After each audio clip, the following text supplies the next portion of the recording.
press conference today is not about any specific event. This is about governance. This is about public policy. This is about accountability. And to be specific, this is about a group of us citizens giving vocal support to the police auditor and the Civilian Police Review Board. Yeah, that's right. You know, that was a creation of us, the voters. And we won by a fairly large margin. And we won for one reason. There had been a long history of questionable events involving the Eugene Police Department.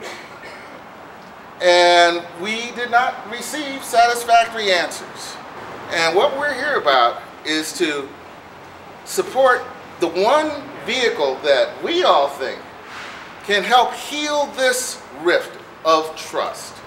Because it's really clear that the trust within at least the police union and those of us in the community that support the police auditor is very fragile right now. And that cannot be good for participatory democracy, which is why we're here. The reason we have an external review board and an auditor's office, it wasn't because some city councilor decided we're going to do this. It wasn't the decision of some mayor that we were going to do this. It wasn't the decision of Communities United for Better Policing that we were going to do this. This was a decision that was made by all the voters in Eugene. And after we finished our work as a Communities United for Better Policing group, I sort of left and didn't think about it again until recently when I've been getting phone calls about what is happening. The best way for police officers to have the support of the community is for them to be acting under policies that reflect the values of this community. There is no way to have policies and practices in place that reflect the values of the community unless the community is involved in that dialogue with the police department.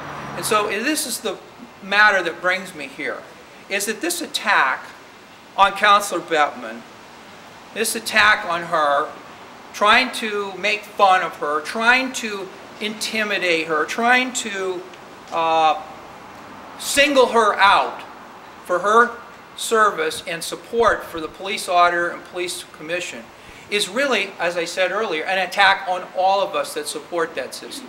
That's why we have to come forward and support the police auditor and police commission. In my 11 years as a lawyer here in Eugene, I've handled such glaring examples of how the police have lost control and perspective when serving our community. The June 1st pepper spray incident in 1997, where police unlawfully violated the rights of nonviolent citizens by dumping their entire arsenal of pepper spray on protesters in trees without any safety devices.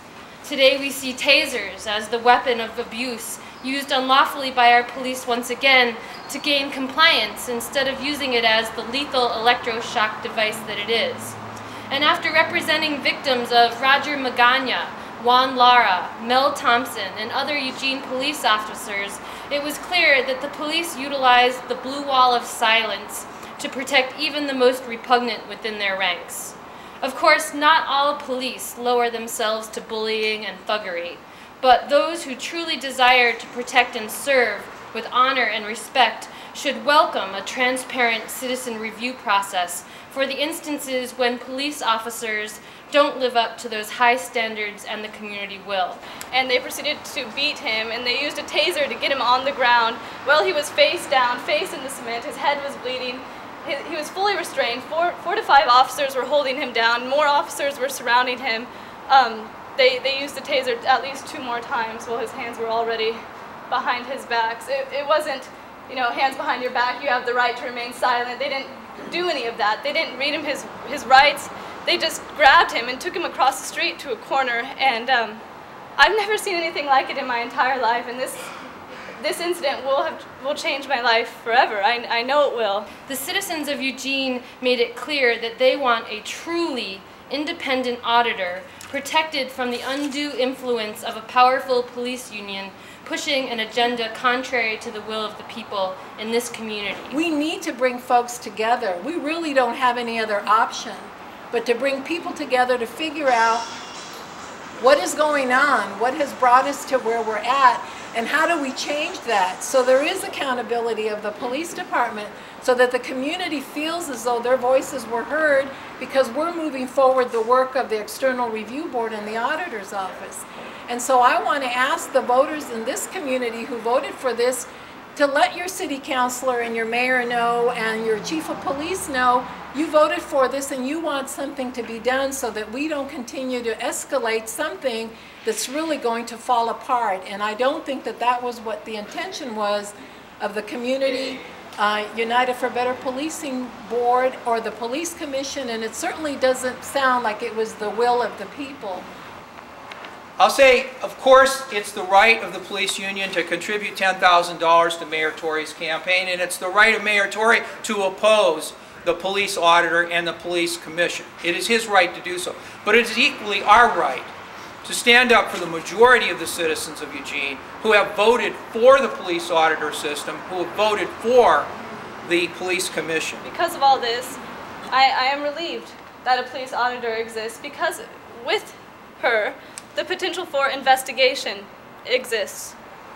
Now, this incident that occurred on May 30th merits investigation because the police's press release dramatically contradicts the at least 18 witness testimonials that were turned into our office.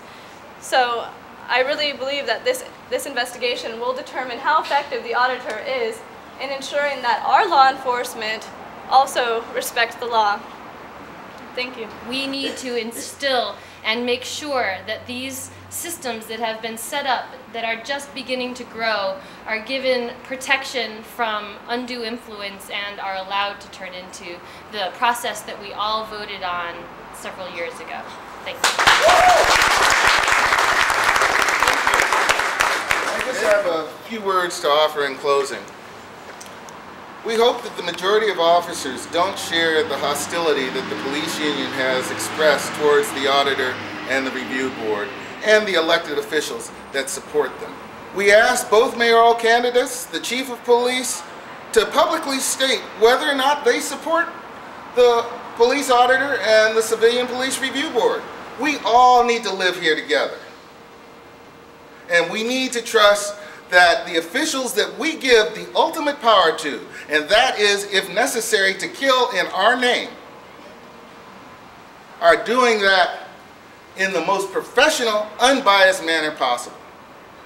What did you think about the press conference that you just watched and what people were saying? Well, I think I very much appreciated what they brought to it, where they were asking for a community dialogue to support the police auditor function and to support the civilian review board and to have that in place to establish trust between our police department and our community, and that by having that in place and supporting it, we can rebuild trust and actually be supportive of the public and the police.